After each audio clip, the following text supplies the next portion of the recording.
Okay, good afternoon, everyone. I hope you all can hear me. We'll just hang around for about 2 minutes. I'll just get confirmation that the stream is set up and running okay before we proceed, and that gives some other people the chance to join the stream if they want to. So it looks like we have, well, yeah, Michael and Lance are popping up in the comments. So yeah, hello to you both, and thanks very much for joining us today. So the format of the stream really is going to be um, I'll be running through the questions that have been submitted on the forum, and I've posted on Facebook as well, and we've got a few questions from there. Um, what you're seeing on my screen at the moment is our demo system, and I'll just be running through some examples on this system and responding to the questions using this system. So it looks like we're all okay. So yes, I think we'll make a start. So Alistair's, yes, starter for 10. How to make a valve more or less responsive. So if I switch over to this view so you can see me like this, here I have a radiator valve in my hands, and currently on the screen you can see that says 28 degrees. And if I use a pen to point,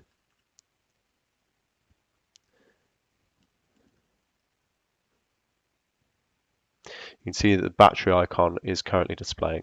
Now, what Alistair means by the P1 and the P3 is the there's essentially an offset you can set up on the valve itself by pushing a few buttons.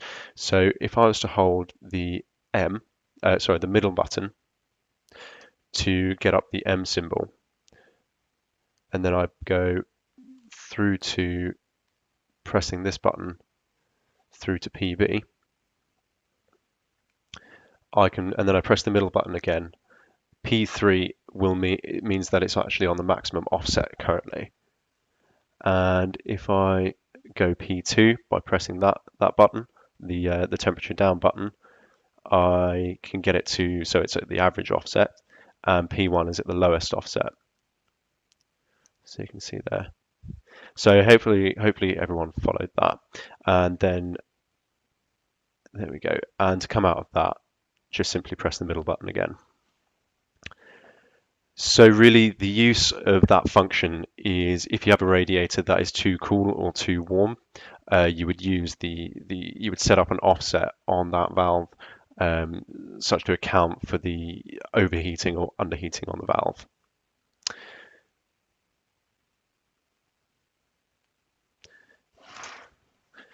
So the next question on the agenda, how to tweak temperatures up or down on an individual valve using a valve hidden offset on the app.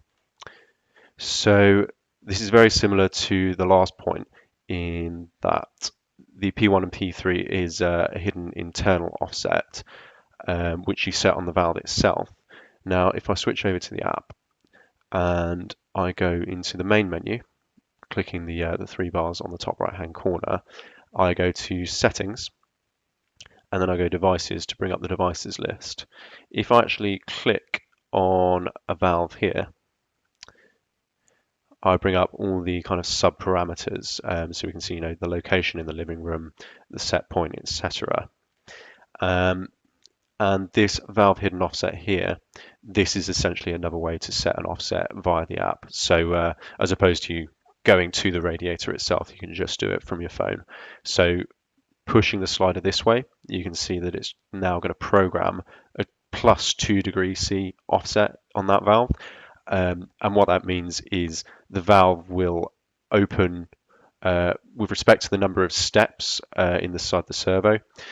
It will open 2 degrees further, so it will let more hot water into that radiator and get that room warmer more quickly. So I'm going to set that back to 0 degrees, and I'm going to close this down, and I'm going to go back out of it. So the next point on the agenda, other uses for the main house thermostat. Remove from whole house and put it into an individual room. So again, I'll switch over to this view so you can see me nice and clearly. So a lot of you will have one of these. If you don't, you can just find the details and have a look at this on our shop on our website. This comes when you purchase a starter kit. This device comes by default. It comes set to control the whole house. So if you push the buttons up or down, if I set a temperature of 26 degrees, straight out the box, this is going to control the whole house and get all of the rooms in your property up to 26 degrees in that case. But what you can do is I could actually assign it to, say, just control the living room. So how would I do that? I would click these three buttons here, which will pop up the sub menu for the whole house, or my house rather. So if I go into my house setup, my house actually groups all of your heating zones together. So that's what I was mentioning earlier. The thermostat is currently in my house, so this is going to be controlling the kitchen and the living room on this system. If I were to take the thermostat out by clicking the bin, that's now removed, and I'll go back out here and say I want to put it into the living room. I just go into zone setup by clicking the three buttons there, and at the bottom I go assign device and I assign the thermostat into the living room, and you see that it's appeared there. So now this thermostat will only control the living room as opposed to the whole house. And I'm just going to revert that back to what it was. So in this case, this is really quite useful if you want to kind of impress your guests and have your thermostat on display and have people who come around to your house encourage them to use it themselves. So yeah, just reassign this thermostat. So the next question is the use of the top left button on the house thermostat and to select how long the override lasts. Okay, so again, we'll switch back to this view. So as I'm pretty sure most of you will be aware, this button on the thermostat, the up and down buttons, this is what you use to control the set point for an override. So if I was to select 24 degrees on this thermostat, what you'd see reflected in the app is something that would look like this. Now this thermostat here isn't actually paired to this system. So if I just selected 24 as you just saw on that thermostat, the room would go into an override mode and you would see it approach 24 degrees there. So it would be set to that. Now, by default, the override time is just an hour. But if you want to override for a bit more than an hour on the thermostat, there's a way you can do that. So coming back to this view, well, firstly, I'll show you. There is a small button you can see here on top of the thermostat. You can push this button up and down, and it's commonly used it's used also as a way to pair the thermostat with the hub. So this button actually gets the Z-Wave chip inside to communicate with the hub, and if it's dropped off the network or anything. But if I was to program an override, say 24 degrees, let's bump it on to 25, and I press this button here, you can actually adjust the number of hours that override is going to last for. And this is a relatively unknown feature, but it is quite useful to have that, because if you want an override longer than say just an hour, you've now got a way to do that manually without having to get your phone out. So, excuse me again. What you would then see in this case is the override time would simply, when you view it on the app, actually be set to 4 hours.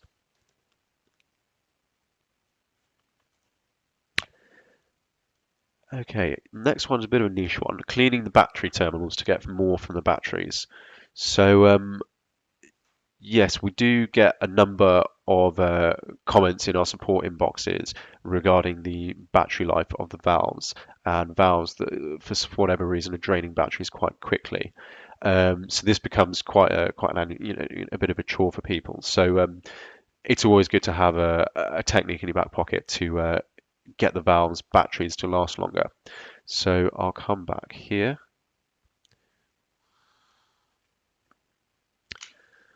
And I've just taken off the battery. I'll actually show you how I did that. So to take off the battery cover, it's just this catch here.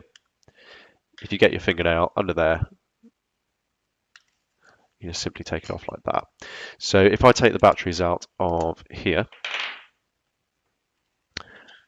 it's the bottommost battery terminals we're concerned about. This plate that can accumulate grease and rust over time. So if it's got grease on it, or if it looks clean, when you change the batteries, just give it a wipe with the cloth. If it's got rust on it, you can see some grit actually built up on it.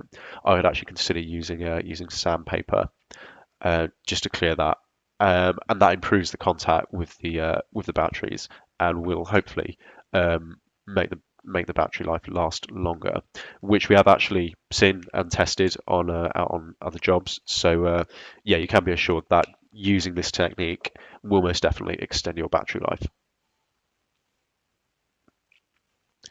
Okay, and now I think we're on the final question from Alistair. How to restart a Genius Hub using the little white button on the back of it. So I have for myself a Genius Hub with me here.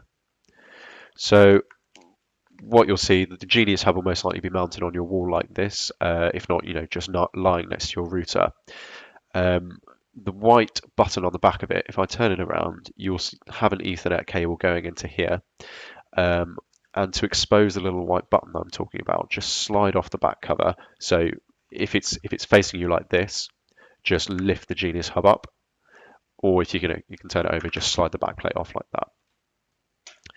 Now this is going to take a bit of a steady hand, and I'll just find myself a pen.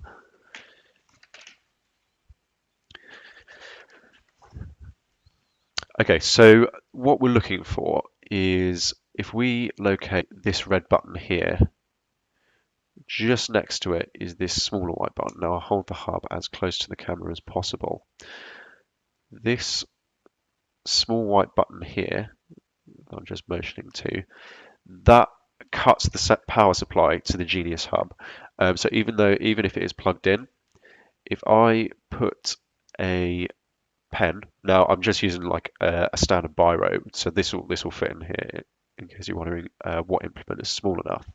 If I just push that in there, if you just keep your eye on the lights on the side of the hub which indicate power, that will actually turn them off. So that's cut power to the whole hub. I've still got it held in, and as soon as I release it, the power is restored to the hub. And now this hub is going into its kind of boot mode, so everything is reloading. So if ever anyone asks you to manually restart a hub, one of our support team that is, that's exactly how you do that.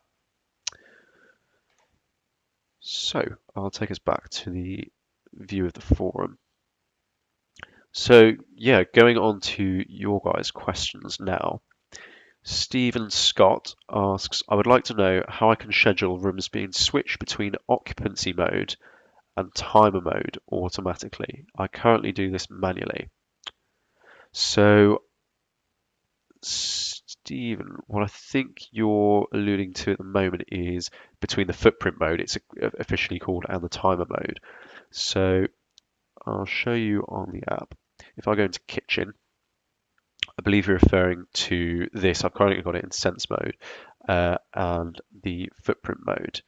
Now, unfortunately, there's not currently a way that you can actually switch between these two automatically, or put it on, have a broader schedule set up, like a calendar, for example, set up so 1 week timer and 1 week footprint. But there is a way to I would say easily swap between the two. Um, well, not exactly footprint, but if you go into sense mode, um, if you wanted to, this is probably the best solution I can offer you. Um, you see, I have a small bar under here, which means that uh, this time will react to occupancy. To swap easily on a larger scale between timer and occupancy mode, the sense mode, I would just go ahead and actually create, say, a template room. So if I go ahead and create a new zone, and I call this timer template, I'll select a radiator zone. There we go. What I can do is, if I want to remove this, if I want to remove this bit of occupancy from the timer easily, or if I had occupancy mode set up on a number of rooms, I would use this timer template to simply copy this schedule across to all of my rooms. And I'd also have set up a occupancy mode schedule. So I'll just create that quickly to show you what I mean. So I'll call it sense template.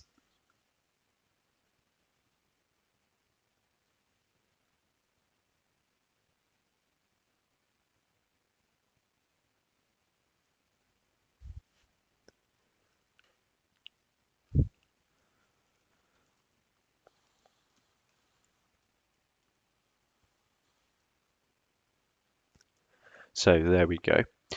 Now, if I set up some occupancy in my sense template, there we go, and I'll just copy that across to all of the days. So if we see now on my sense template, I have the whole room in sense mode, and on the timer template, I have simply without any occupancy detection. So if I want to copy this across the sense mode, for example, across to the living room, for example, I can do that very easily. And then if I want to revert that, I'll just copy across from the timer template to the living room again.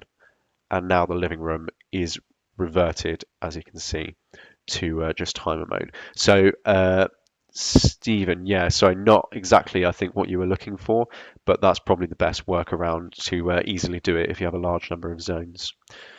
So I'll quickly delete these zones. And I think we actually have a few comments on YouTube. So Michael asks, why would I use that instead of offset, of the soft offset?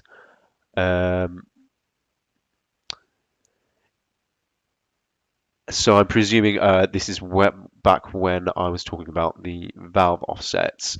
Um, it's really a convenience to you, Michael, which feature you actually use. To my knowledge, I don't believe there's a huge difference between setting it on the valve um, or setting it on the app. Obviously, on the app, you get a finer degree of precision with how much the offset is actually applying. You know, P1, P2, and P3. They're just numbers, so it's more arbitrary on the valve. Uh, and I don't believe if you program it on the valve, it will appear on the offset will appear on the app. So very much they both of those things achieve the same result. So it's totally up to you which one you use. So Michael's also asked, what is the difference between the hub's small white button and actually switching it off at the main socket?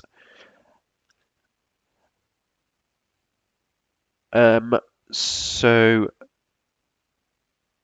the reason for doing this really is that the battery inside excuse me, sorry, the if power is cut at the mains, that reboot cycle that I was talking about won't actually won't actually restart. Sorry, that won't actually commence. Just switching off of the socket won't restart the hub internally. It's just cutting power to it and bringing it back on. The white button actually shuts down all of the functions of the hub and makes it enter a reboot cycle. So switching off the power is like putting your hub into, say, sleep mode on your computer, and pressing the white button is actually like shutting down your computer and pushing the power button back on. So it's a small nuance difference, but there is a difference there. So if you have a problem with your hub and you need to restart it, always use the small white button, because that restarts all the functions and reboots the hub properly, as opposed to just cutting power to it. Okay, so yes, Michael, I hope you're happy with those answers. The next one we have is from David Easton, and he says, I would like to know how to use IFTTT to send a notification of low batteries on the house thermostat, valves, and room sensors, if this is possible. So I have a tab for IFTTT opened here. So I've just gone in to create a new applet, and this is actually really, really easy. So if I go if this, and it just takes me through, and I'll just search Genius Hub in the search bar. Click on it. You can see we have a trigger set up for an assigned device battery. Sorry, assigned device has a low battery. Now the keyword here is actually assigned. So if you have a device that has not been put into a zone, we often presume that these are kind of redundant devices, so are not especially important or pertinent to the system. So this trigger will only work if you have a device actually in a zone. So that's very, a very important thing to keep in mind. So if I just click this, and I think David, yeah, you said you wanted a notification. I'll presume, say, an email notification. So I just go, we've got the this part set up, and if I just go onto that, and I just search email, you just simply click on email and then enter whatever details that you want to. If you're unfamiliar with IFTTT, which I doubt any of you are, essentially what IFTTT does, it stands for if this, then that. And Genius Hub is set up on here. And you can see lots and lots of other brands are. You may recognize some of these. This is a service for linking different services functionality, tech services functionality. So what I just did there is linked an alert on the Genius Hub app to your emails. And maybe if I give another example, I could perhaps set up with a weather app that if the weather drops below a certain temperature in my location, I then trigger the heating of my Genius Hub system to come on. So that's a brief overview of IFTTT. I would just log onto the website. It's just ifttt.com and have an explore yourself if any of that interests you. And Michael, yeah, it seems just looking at the YouTube comments, Michael, it seems yeah, understood. So yeah, that's great.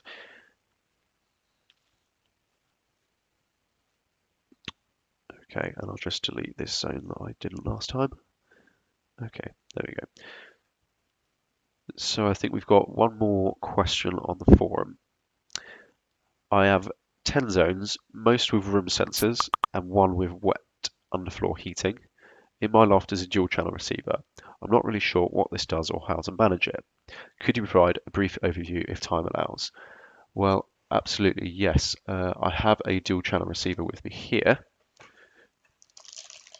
So I'll switch over to the larger view and give you an explanation of what it does. So this is it. The dual channel receiver is fitted to the universal backplate. So your current programmer may already have one of these.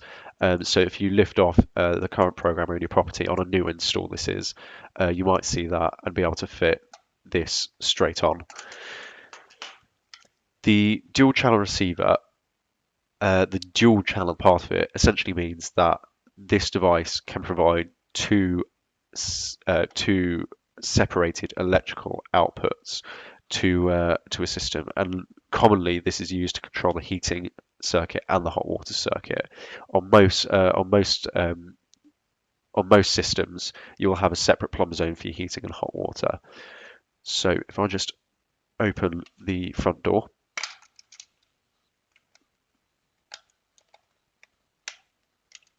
and yeah, commonly the door pops off, so I'll just explain it like this.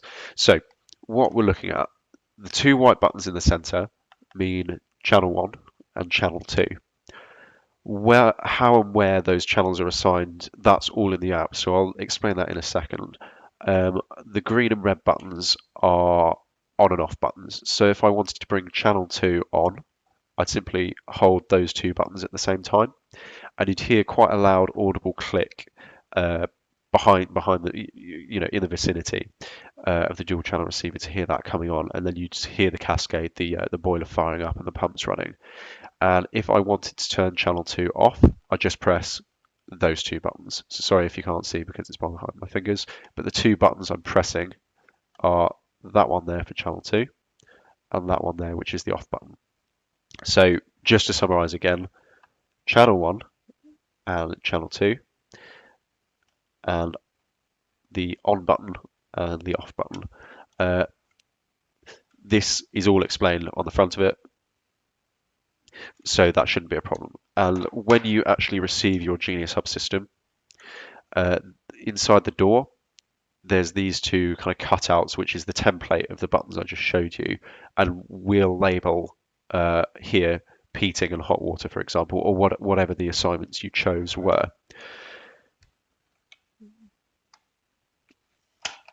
So I guess I just showed you how to manually override this device. You usually won't have to do that unless your Genius Hub system goes down. That would be the only reason that I think would really need to use these buttons is if you needed to manually override for whatever reason. So let's hop back into the app. So I'll go to the devices page, settings and devices, and you can see my dual channel receiver is sitting here. And it doesn't actually display what channels are in which zones. So I'll go into a hot water zone. I'll show you that the hot water will have channel 2 of the dual channel receiver assigned. Well, it doesn't actually currently. So, okay, for some reason it's not actually appearing on the list. So for whatever reason, our dual channel receiver isn't appearing on the list, but essentially to assign the channels on the dual channel receiver, you just go into a zone, so hot water, go to zone setup, go add device, and what you should see is above here, because the DCR is device number 2, you'll see a line saying dual channel receiver channel 1 and channel 2, and you just click the button there. I wonder if this will help at all.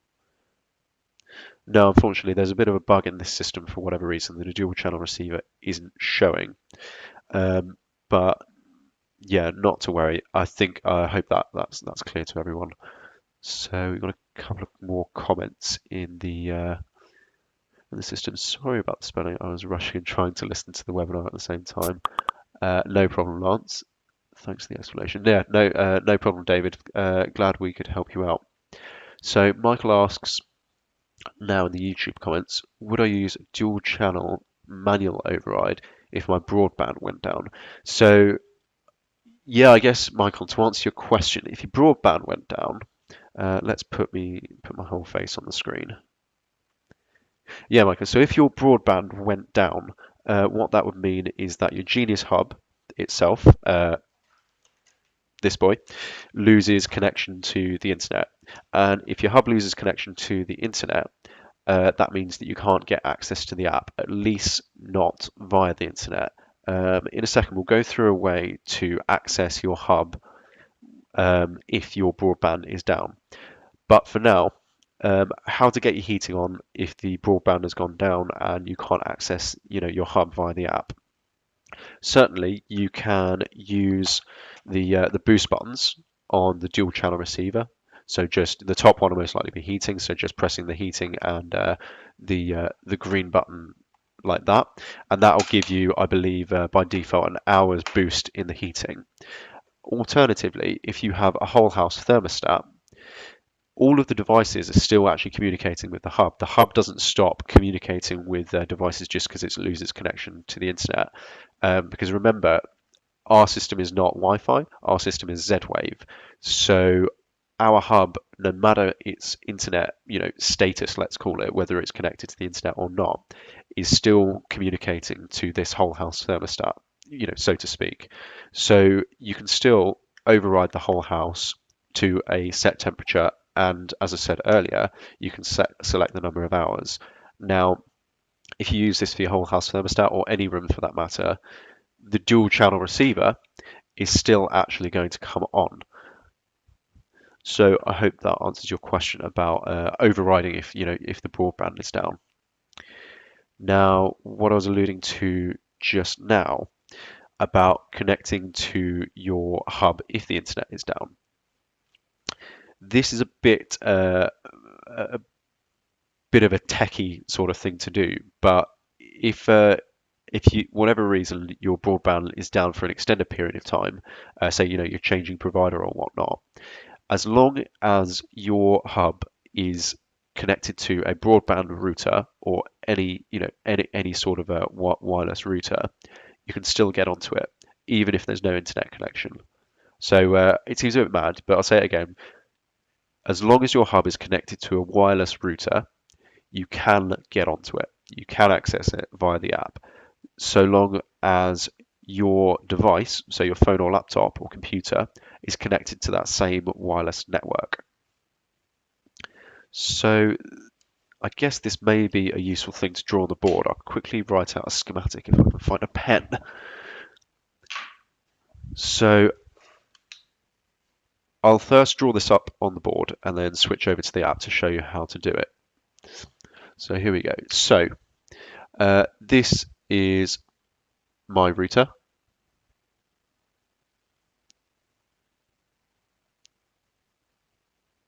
And this is connected via Ethernet to my hub.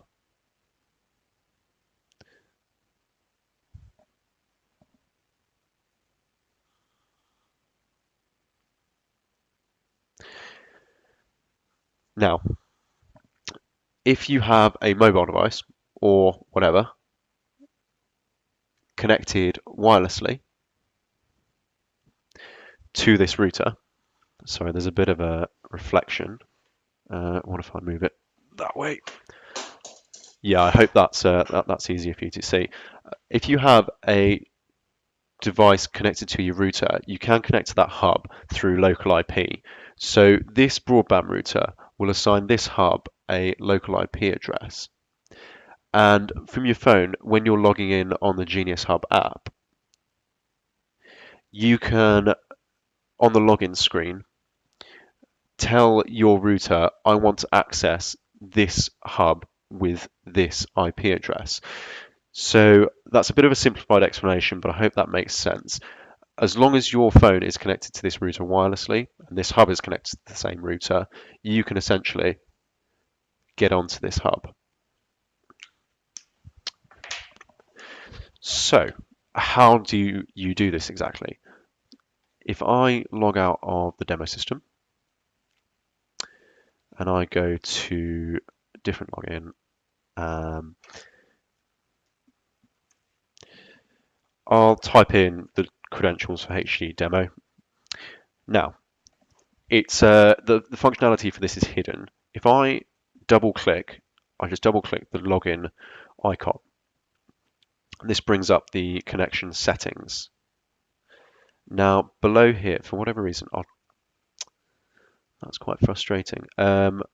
This hasn't appeared again for some reason, so does seem to be a bug here as well, or I'm doing something wrong. Just give me a second and I'll try to get the proper menu up for you. But essentially what you should be seeing here, if you double click on the login button, is an area for an IP address. So to find the IP address that your router has assigned the hub, you just need to go log on to your router by typing in on your browser that router's IP address. If you just Google how to log into your router, you'll be able to do that easily. Just and then on the kind of settings or setup page of that router, uh, go to the devices that are connected to it, and you'll see our Genius Hub. Um, and you'll see the IP address that's actually been assigned to that. Then, if you take that IP address and enter it in the format of, I believe it's well, essentially, I can't remember the format right now, but if you just enter the IP address into this section below here, you'll be able to connect to your hub without an internet connection. So I'm just going to try and find if I can find another version of the app that's going to let me show you this. So I'm just searching for it now. No, unfortunately, my computer isn't showing this at the moment, so I'll try and quickly find the app, find it on my phone.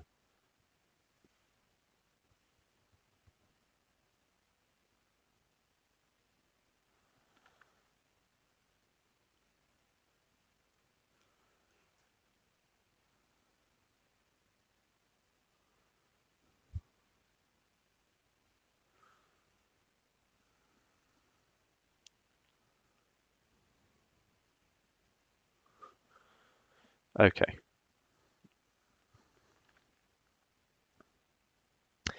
and there we go. So I'll switch us over to the guest view.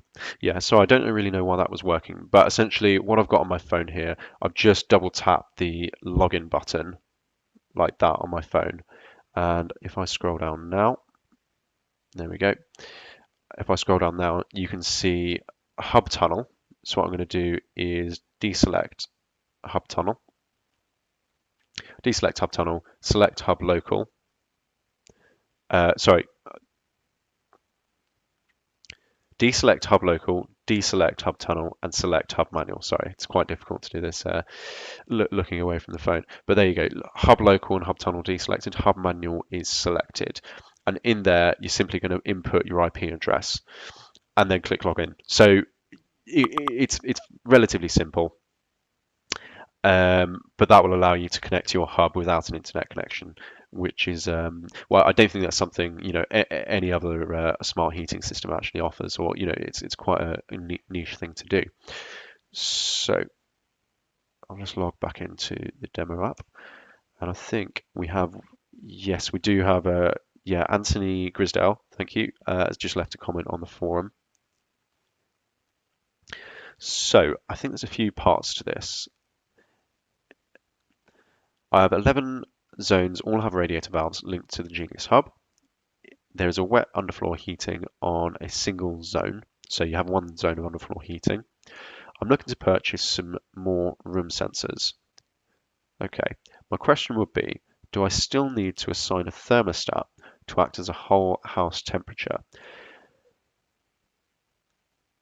There's not, I'd say for this question, there's not a law as such that's written that means you absolutely have to have a whole house thermostat. The whole house thermostat is really useful for in the events of power cuts or your internet going down.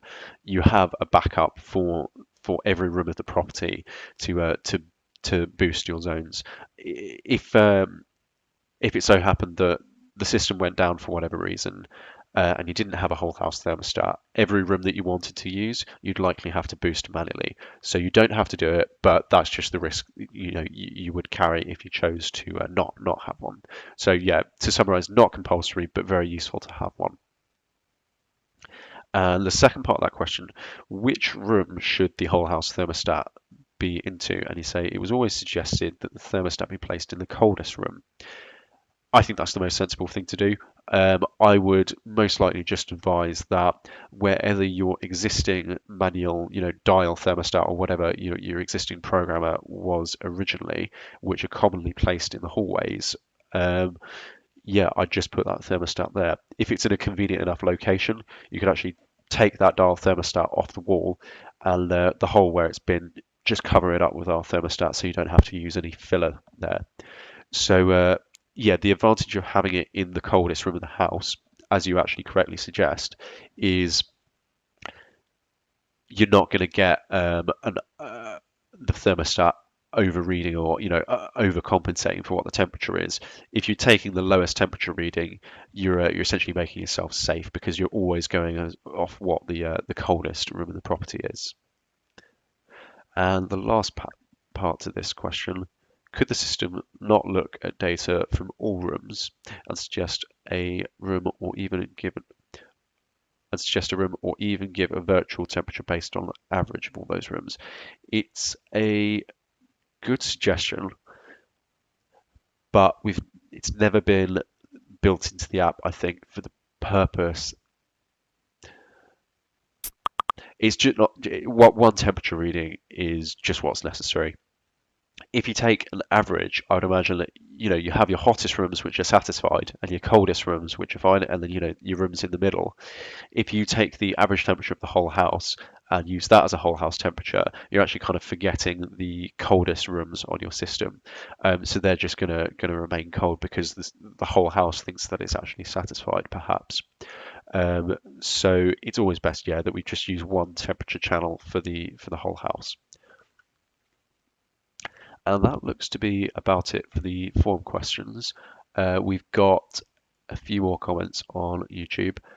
Lance asks, while I look at my whole house screen, do I see all my 14 rooms followed by another 16 phantom entities that are partially duplicates, with some rooms showing 4 or 5 times? Uh, yeah, Lance.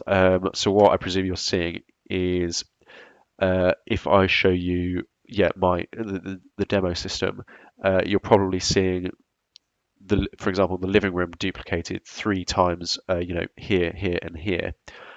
This is a known bug. We're not too sure at the moment, or I'm not too sure why exactly that's happening to your system. The best thing to do is, I believe this bug should have been fixed by now. I'll just message someone and see if yeah, someone's actually commented on this already. Ghost zones. Yeah, they say, my colleague says, ghost zones, we're calling it, or as you call it, phantom zones, have been corrected on the app. They'll no longer be created. So, Lance, I think if you were using Alexa or IFTTT, ghost zones very commonly can be created from this. I think if you think about it, IFTTT doesn't know our system like a real person does. It's just given a set of commands.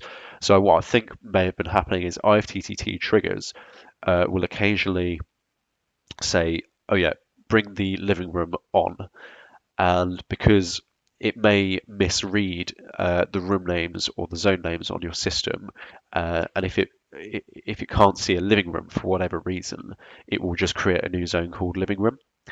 Um, so that's kind of the most lateral or simplest explanation I can think of as to why Alexa and IFTTT cause these issues. But yeah, it seems to be. I think we nailed down that the phantom zones were caused by these third-party control services. But rest assured that this bug has been corrected and shouldn't be happening again. And I'll quickly just show you to delete these phantom zones. You just go into the zones that you don't want, go press the 3 dots, zone setup, and then hopefully you can see delete this zone at the bottom there. I'll just click remove. So another one from David Easton in the YouTube comments. Is there a way to limit how high the user can set the override temperature from the valve? Thanks, David. That's actually a commonly requested feature, and I believe it may be on the roadmap, or at least, we talk about this quite often, and ideas similar to this at the office. Um, Currently, you can't. The only thing you can do is to limit the override duration or turn override off completely. So if I go into zone setup, I can simply say uh, the override duration is at the minimum at the moment. If I want to completely limit override capabilities at the valve, I just click off allow manual override. And what that does, if I now, I'll come back to the larger view, having disabled manual override, this valve, if I press the volume, sorry, the not volume, the heating up or the temperature, sorry, the temperature up or down buttons, like so, that valve will respond for a little bit, but then almost immediately go back to its old settings. So this cannot program an override in the app with allow manual override disabled. But yeah, as I say, David, not currently possible to at least limit the temperature. Okay, so I'll just bring that back on. And okay, I think yeah, so we're done with the forum. I was just looking over the YouTube comments. Tim Hopkins, why does the weather input seem to fail quite frequently? So what Tim is referring to here, can you see the screen? Yes, you can. The weather data on the right, if you click the three bars there, the weather data here in this portion of the screen can often disappear. I'm not Apologies Tim, but I'm not really sure as to why it disappears so often for you. I can confirm that I've seen it struggle to update quite frequently. Um, Hopefully R&D can maybe give me an answer to this.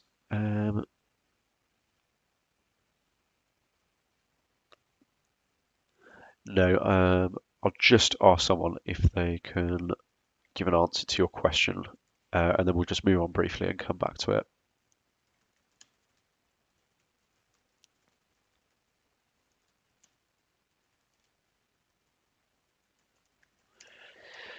Okay, but yeah, Tim, I can totally sympathise with you. This does disappear quite frequently, and it is a pain to have to, go into HD demo, update my details, and click the location again and again.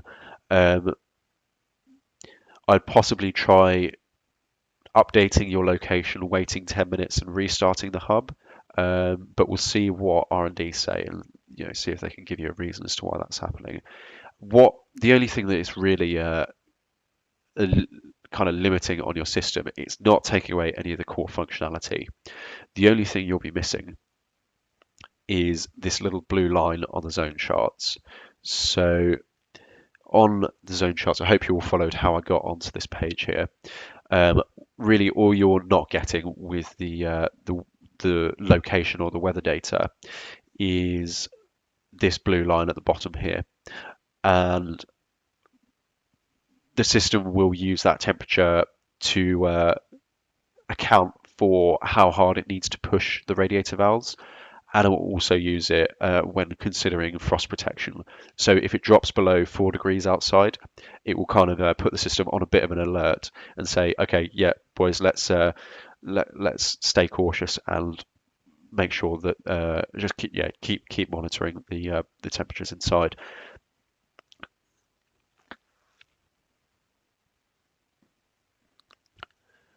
Okay, and Lance has responded about the phantom rooms. He says, okay, thanks. It does look like my phantom rooms are the ones I control through IFTTT.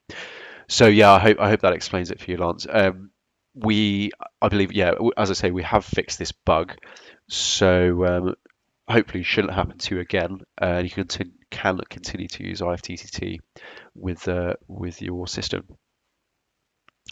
So I think we've got one question on Facebook. James Flint asked, I have a room that has auto preheat set on, but I use the room in a combination of regular schedule and sense mode. Is there a way to stop the preheat on sense blocks of timing? Currently the room preheats even though it doesn't sense anyone. Okay, James. Yeah, very simple answer for you here.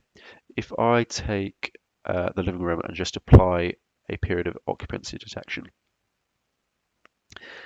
the reason for preheating is the system can't anticipate, at least in the timer mode, whether someone is going to be here or not. It just can't tell the future, so it will always start preheating for blocks, no matter whether they're sense or whether they're timer. So as I say, yeah, for sense mode, it just can't anticipate whether you're going to use that room. So it gets it up to temperature, and then if within the first couple of minutes it doesn't see you occupying that room, the temperature will then just drop back down.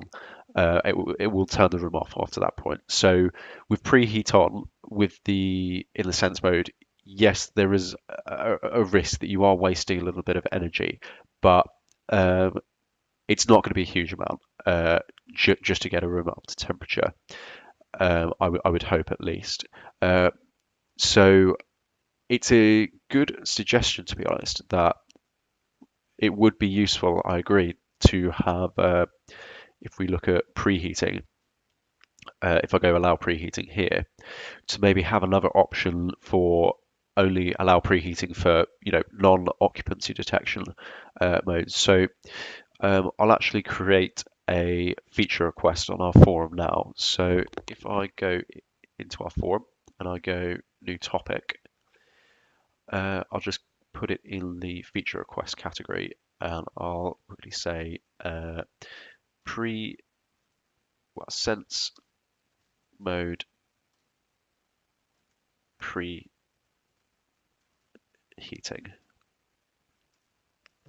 And I say I'll just mention your name. Yeah, James has suggested more customization with preheat on Facebook. So I'll just finish that off later. Um, yeah, I'll wait a couple of minutes before signing off, as I think we've finished all the questions now. If any of you actually watching live on YouTube have any more comments, I'll wait about a minute to see if you have any more comments you want to leave. And if not, I will sign off in the next 2 minutes. So I'll be right back to sign off.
Okay, yeah, thanks everyone for tuning in. It doesn't seem anyone's got any more questions. I'll just respond to the last few comments. So, yeah, can we have a seminar every month, please? Yeah, it seems people actually, you guys actually really responded well to this, and are quite interested. So, this was really, considering the current climate and the coronavirus, we thought, as I think I explained in our forum post, that this would be a good thing to do for people who are spending a lot of time at home just to get issues ironed out. I can't remember who it was, but the man who had a question about the function of the dual channel receiver. We just want to make sure everyone's comfortable. Really, that was kind of the prime directive for this seminar, is that we wanted to ensure that whilst all of you are working at home, that you're going to have good heating systems. You're not going to have to be trying to solve problems when you're supposed to be trying to work and keep the kids entertained and such like. So to answer that, Michael, we will probably just have a review internally of how this went, what things we want to improve in these webinars, what things we want to introduce, and we'll come up with maybe a timeline as to how often we're going to be able to hold these, and I guess we'll probably issue just a newsletter to everyone, just to say, yeah, this is probably the plan moving forward, and we'll just yeah, keep you posted on the forum and on Facebook, and of course via email. So yeah, David Easton again says very useful. So thanks for that. I'm glad it was useful for you, and I hope this is going to run every few months. Well, yeah, it seems that this was relatively successful. So yeah, uh, James Flint. Yeah. Well, yeah. Thank you too.